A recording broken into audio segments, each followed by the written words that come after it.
성경에는요, 우리가 고개를 갸우뚱거릴 만한 모순되는 이야기들이 종종 나와요. 그 중에 하나가 뭐냐면요, 가난한 자는 천국에 간다는 거예요. 부자들은 못 가는 천국처럼 들려지죠. 가난한 자가 가는 천국 어떠세요? 가남댕이들이 있는 천국, 천국처럼 느껴지십니까? 그런데 성경은 가난해야 천국을 간다 이렇게 말해요. 어떤 구절은 이렇게 써 있어요. 애통하는 자가 복이 있다. 애통이 뭐죠? 슬픔, 고통, 상처를 끌어안고 울부짖는 거예요. 여러분, 마음이 아파서, 마음이 힘들어서, 그래서 여러분 자지 못하고 제대로 아무것도 하지 못한 채 막 울부짖는 사람의 모습, 복처럼 보입니까? 그거 절대로 복 아니잖아요. 고난당하는 것이 내게 유익이라, 이런 구절도 있어요. 고난당하는 거, 고난이 뭐예요? 돈이 없어지는 거, 사업이 힘들어지는 거, 질병이 찾아오는 거, 내가 원하지 않는 내 삶에 막 소용돌이가 일어나는 거예요. 유익입니까? 유익 아니잖아요. 좀 더 나가서 이런 구절도 있어요. 죄가 많은 곳에는 은혜도 많다. 그래서 사도 바울은 그 로마 교인들을 향해서 이런 역설적인 질문도 했거든요. 죄가 많은 곳에 은혜가 많기 때문에 너희가 은혜 받기 위해서 죄를 더 많이 지을 수 있느냐? 여러분, 역설이에요. 모순이에요. 좀 상식적이지 않아요. 그런데 성경은 우리에게 이런 말씀을 여전히 하고 있어요. 오늘 본문에도 또 이런 표현이 있거든요. 가난한 자에게 아름다운 소식을 전해진대요. 가난한 자에게. 여러분, 가난한 자가 누구죠? 가난한 자는 부끄러운 자예요. 가난한 자는 감추고 싶은 자예요. 가난한 자는요, 좀 사람들 앞에 나서기를 힘들어하는 자예요. 그런데 왜 평범한 사람, 부자들, 넉넉한 사람, 편안한 사람도 너무너무 많은데 왜 하필이면 가난한 자에게 아름다운 소식을 전해준다고 하셨을까요? 여러분, 가난한 자들에게 아름다운 소식이 뭐예요? 일종의, 여러분이 만약에 가난하고 여러분들이 많이 헐벗고 여러분들이 지쳐 있다면 여러분들에게 가장 아름다운 소식이 뭐예요? 배부르게 해준다는 거 아니에요? 돈을 많이 준다는 거 아니에요? 여러분 삶을 넉넉하게 해준다는 거 아니에요? 찌들이고 힘든 여러분들의 삶을 좀 평안하게 해준다는 거 아니에요? 그렇다면 정말 가난한 자에게 아름다운 소식이 전해진다고 하셨는데, 정말 가난한 자들만 골라서 하나님이 그들을 배부르게, 그들을 넉넉하게, 그들의 삶을 여유 있게 해준다는 것이 아름다운 소식일까요? 우린 두 가지 의문점을 가지고 설교를 시작할 수밖에 없습니다. 하나는 여기 나오는 가난한 자가 누구냐는 거예요. 도대체 누가 가난한 자이기에 가난한 자만 골라서 아름다운 소식을 전해주려고 하실까? 두 번째 질문은요, 아름다운 소식이란 뭘까? 지금 말씀드린 대로 배부른 이야기일까? 돈을 준다는 이야기일까? 가난해서 해방시켜준다는 이야기일까? 아니면 집을 한 채씩 준다는 이야기일까? 어떤 이야기가 아름다운 소식일까? 오늘 주 앞에 나오신 여러분, 주님께서 오늘 가난한 자들에게 아름다운 소식을 주어서 그 가난한 자들의 삶을 뭔가 주님이 지금 이렇게 만져주기를 원하시는 거거든요. 오늘 만일 저와 여러분들이 이 말씀을 들으면서 내가 가난한 자였구나, 만일 이 사실이 깨달아진다면 여러분들에게도 주님이 준비하신 은혜로 여러분들의 삶이 달라지고 변화되는 이런 기적이 있기를 주의 이름으로 축원합니다. 여러분, 가난한 자가 누군가부터 해결해야 되잖아요. 여기서 말하는 가난한 자는 누굴까요? 밥을 못 먹는 자도 아니고 옷을 못 입는 자도 아니고, 여기서 말하는 가난한 자들은 어떤 문제를 가지고 있는데, 삶에 어떤 문제를 끌어안고 있는데 그 문제를 해결할 능력이 없는 자예요. 문제가 투성인데, 문제가 내 삶을 꽉 짓누르고 있는데 그 문제를 해결할 능력이 없는 자가 가난한 자예요. 쉽게 말하면요, 아파요, 병들었어요. 그런데 해결할 능력이 없어요. 그게 가난한 자예요. 지금 여러분 앞에 여러분들이 감당할 수 없는 태산 같은 문제가 찾아왔어요. 해결할 능력이 없어요. 그래서 배가 고파요. 해결에 배가 고파요. 질병을 해결할 수 있는 능력이 없기 때문에 치료에 배가 고파요. 이게 바로 가난한 자예요. 이 가난한 자에게 주님이 아름다운 소식을 전해준대요. 여러분, 이 가난한 자에게 아름다운 소식이란 무엇일까요?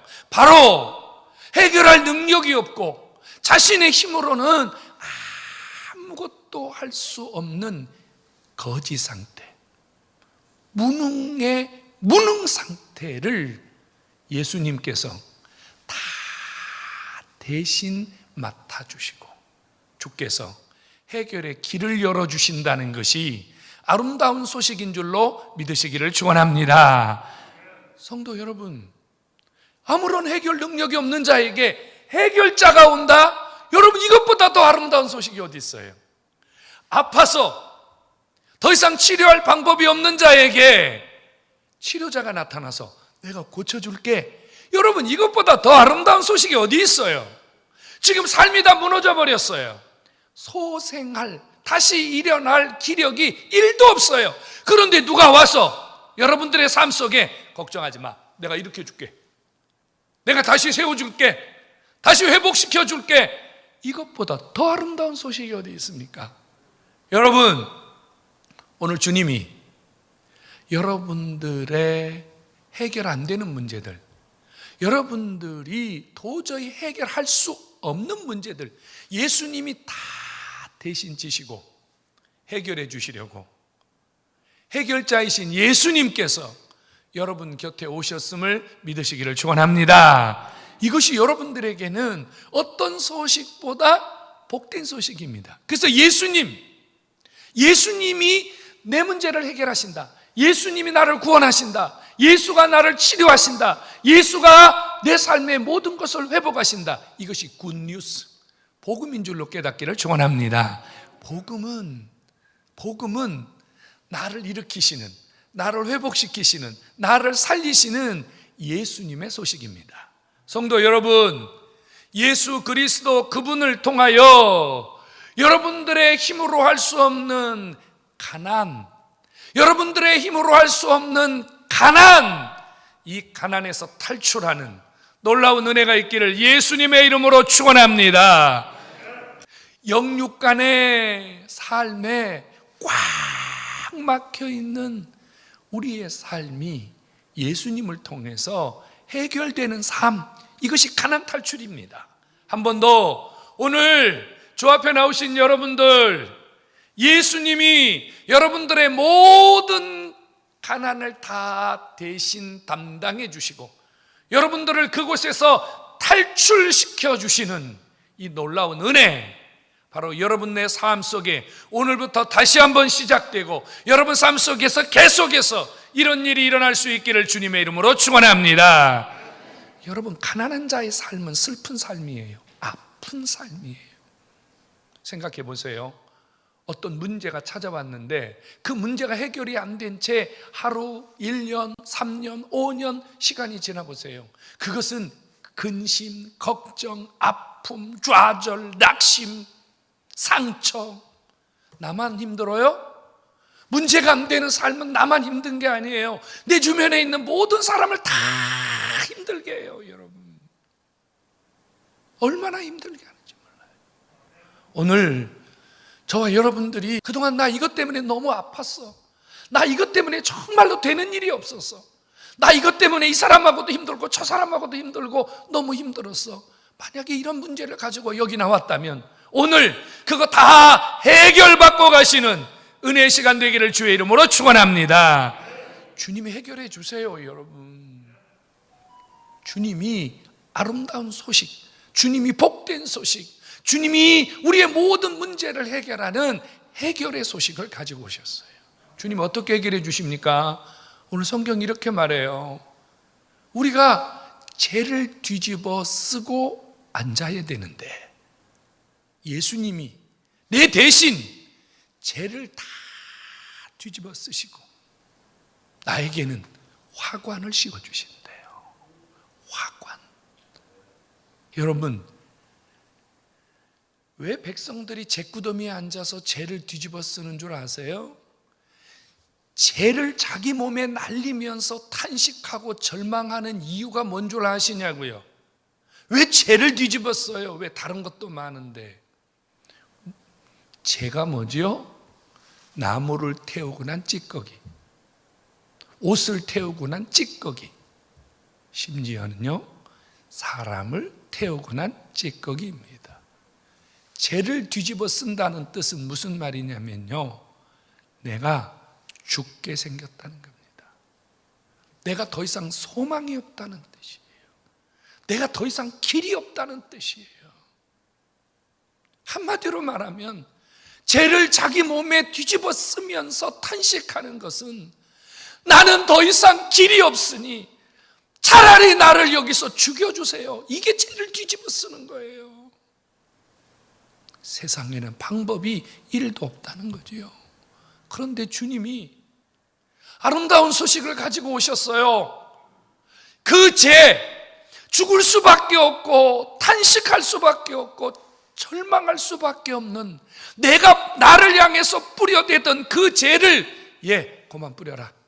이제는 내가 너를 대신하여 내가 대신 나에게 죄를 뿌리고 네가 죄 뿌렸던 네 몸은 내가 내 피로 깨끗하게 씻어서 네 머리 위에는 화관을 씌워주겠다. 화관이 뭐예요? 꽃으로 만든 면류관이잖아요. 행복하게 해주겠다는 얘기예요. 즐겁게 해주겠다는 얘기예요. 웃게 해주겠다는 얘기예요. 살만하게 만들어주겠다는 얘기예요. 여러분, 이게 주님이 우리에게 주시는 아름다운 소식입니다. 여러분, 오늘 여러분 삶 속에 죄를 뒤집어 쓸 만한 일이 있습니까? 걱정하지 마세요. 주님이 그거 다 맡아주시고 여러분들은 웃게 될 것이고 여러분들의 삶은 행복하게 될 줄로 믿으시기를 축원합니다. 이게 주님 주신 은혜예요. 또 주님 뭐라고 그러셨냐면요, 슬픔을 대신 가져가시고 우리의 머리 위에 기름을 부어주시는데 기쁨의 기름을 부어주시겠대요. 여기 나오는 슬픔은 어떤 슬픔인 줄 압니까? 여러분, 너무 슬퍼 본 적이 있으세요? 너무 슬퍼서 삶이 정지되는 것 같은 그런 느낌을 느껴본 적이 있으세요? 사람이요, 조금 슬프면요 눈에서 눈물이 찔끔찔끔 나와요. 조금 더 슬프면요 가슴이 막 갑갑해오면서 오열이 나와요. 그보다 더 슬프면 어떻게 되는 줄 아세요? 아무 생각도 없이요 눈에서 수도꼭지처럼 눈물이 펑펑펑펑펑 쏟아져요. 여기서 나오는 슬픔이란 우리의 힘으로는 어떻게 할 수 없는, 내 힘으로는 꼼짝도 할 수 없는, 그래서 하염없이 쏟아내는 슬픔을 말하는 거예요. 인간의 힘으로는 그 슬픔을 감당할 자가 없어요. 감당할 수 없는 슬픔이 있습니까? 주님이 이렇게 말씀해요. 내가 그거 대신 다 가져가고, 예수님이 내가 그거 대신 다 가져가고, 내가 내 머리 위에 그렇게 속절없이 눈물이 흘렀듯이 네 머리 위에는 다시 내가 기쁨의 기름을 부어서 24시간 너의 삶 속에 기쁨이 솟아나도록, 다시는 그런 슬픔이 일도 찾아오지 못하도록 하나님이 우리의 삶을 바꾸어 주시는 것이 아름다운 소식인 줄로 믿으시기를 축원합니다. 머리부터 발끝까지 기름을 부으시겠대요. 기쁨의 기름을 부어주시겠다. 기름 아세요? 머리에 기름 한번 부어보세요, 여러분. 그 기름이 그냥 줄줄줄줄줄줄줄줄 속절없이 흐르잖아요. 막힘이 없이 흐르잖아요. 예수님이 슬픔을 대신 지시고 우리에게 주시는 그 기쁨은요, 그냥 마치 약간 부족한 사람처럼 늘 기뻐하는 기쁨이 온다 그 말이에요. 그냥 기쁜 거예요. 그냥 기쁨. 그 우리 찬송 있잖아요. 내게 강 같은 평화, 내게 샘솟는 기쁨. 그냥 계속 나오는 거예요. 이런 기쁨 여러분 삶에 차고 넘치기를 주의 이름으로 축원합니다. 그 다음에 주님이요, 근심을 대신해 주시겠대요. 근심을 대신해 주시고 찬송의 옷을 입혀 주시겠대요. 여러분, 근심이 뭐죠? 여러분, 잠 못 이루는 밤을 경험해 보신 적이 있나요? 우리가요, 어떤 걱정거리가 생기면요, 잠을 못 자요. 아무리 자고 싶어도 잠이 안 와요. 거꾸로 99, 98, 97, 96 이거 아무리 해도 잠 안 와요.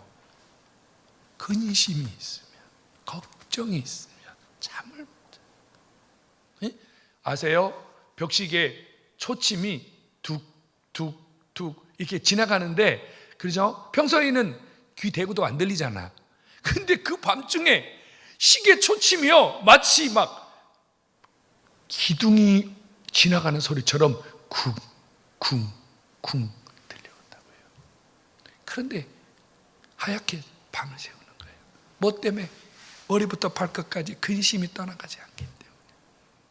해결이 안 되니까 근심하는 거잖아요. 아니, 이거 내일 아침에 일어나면 해결돼. 아, 이거 좀 있으면 해결돼. 여러분, 그렇게 믿는다면 무슨 잠을 못 자겠습니까? 근데 예수님이 오늘 우리에게 아름다운 소식을 가지고 오셨어요. 뭐라고 하신 줄 아세요? 그 근심 예수님이 대신 지시고 대신 우리에게 찬송의 옷을 입혀주시겠대요.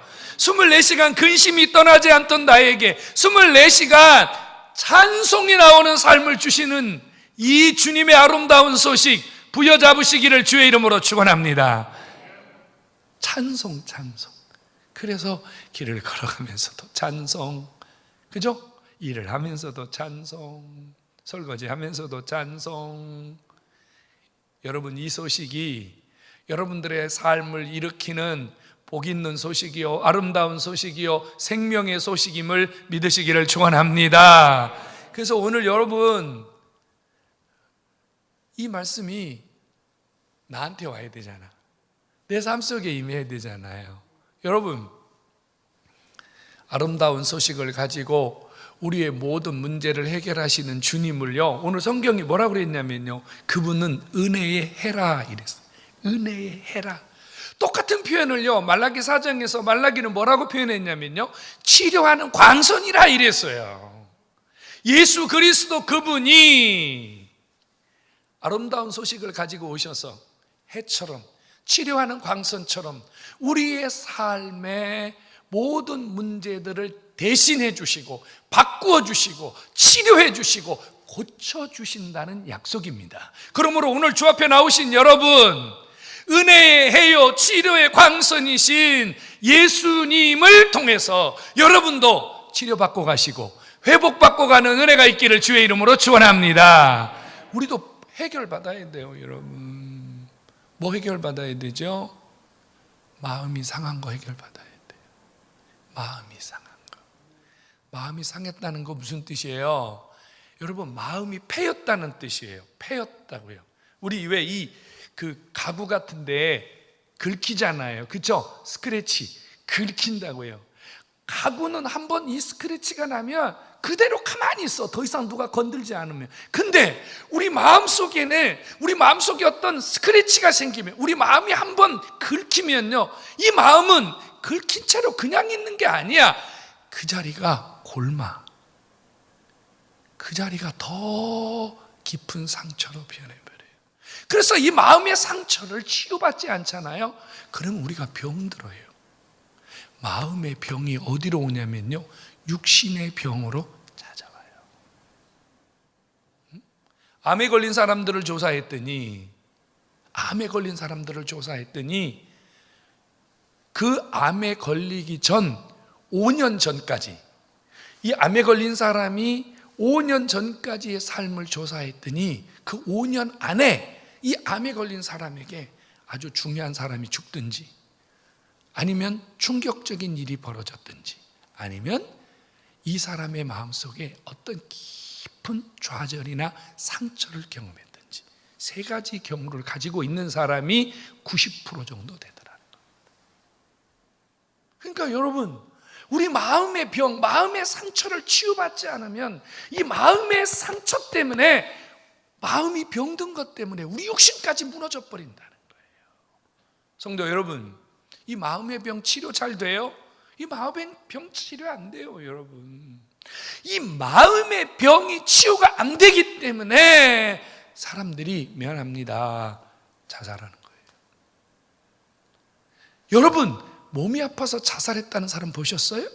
그런 사람은요, 아주 드물어요. 사람이 극단적인 선택을 하는 것은 마음의 상처 때문에, 마음의 병 때문에 그래요. 이거 의사가 못 고쳐요, 여러분. 절대 못 고쳐요, 여러분. 제가 한 10년 넘게 재소자들에게 가서요, 카운셀러 했어요. 그 카운셀러 하면 그 사람들이 그래요. 목사님, 이번에 나가면 절대로 제가 개과천선하겠습니다. 다시는 이곳에 오지 않겠습니다.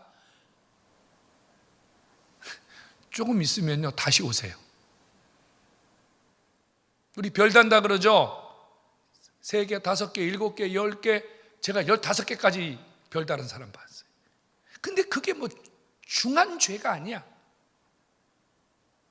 여러분, 안 고쳐져요.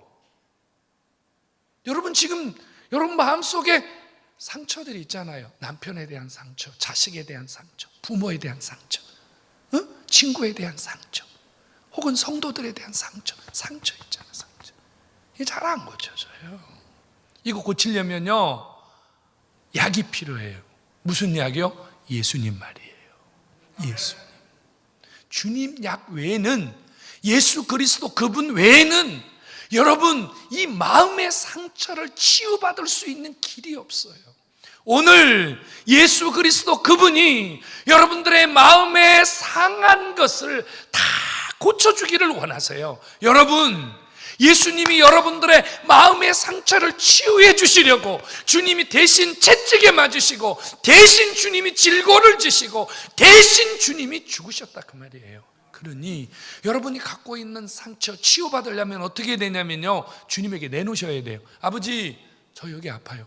아버지, 저 남편 때문에 아파요. 자식 때문에 아파요. 주님, 저 이것 때문에 상처받았어요. 주님, 고쳐주세요. 이렇게 주님 앞에 내놓으시면 해요, 치료의 광선이신 주께서 여러분들의 마음의 상처들을 깨끗하게 일으키고 회복시켜 주시는 줄로 믿으시기를 축원합니다. 담고 있으면 병이에요. 그런데 고백하면 해결이에요. 절대 마음의 상처는요, 내놓으셔야 돼요. 내놓으셔야 돼요, 여러분. 여러분, 아무리 유명한 명의도요, 여러분이 의사 앞에 가서 가만히 가서 저 아파서 왔는데 고쳐주세요 그러면 못 고쳐요. 물어봐요. 어디가 아파서 왔냐고. 머리가 아파서 왔다면 머리 고치는 거고요, 속이 아파서 왔다면 속 고치는 거잖아요. 예수님도 마찬가지예요. 여러분들이 갖고 있는 그 마음의 상처들 끌어안고 신음하고 절망할 때 주님 가만히 계세요. 언제까지요? 내놓을 때까지. 주님 고쳐주세요. 주님 치료해 주세요. 주님 해결해 주세요. 주님이 다 대신 지시고 여러분들에게 깨끗한 치유와 회복을 주시는 줄로 믿으시기를 축원합니다.